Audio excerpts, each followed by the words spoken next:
سلام سلام، كل عام وانتم بخير. طبق تقليدي اللذيذ اللي هو الشرشم. احنا نديروه كل عام كيما هاد الوقت هذا. نديروه يعني متكون من قمح، فول، حمص. طيبوه ماء وملح، شويه فلفل، شويه كمون. شهيتكم في الجنة حياتي. هذه عاداتنا وعادة جدودنا، باقيين ديما نديرو فيها، نحبوه بزاف، نموتو عليه.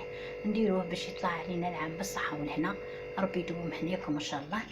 وكما تعرفوا تقليدي ما شاء الله عليه، كاين اللي يديره كاين اللي ما يديرهش.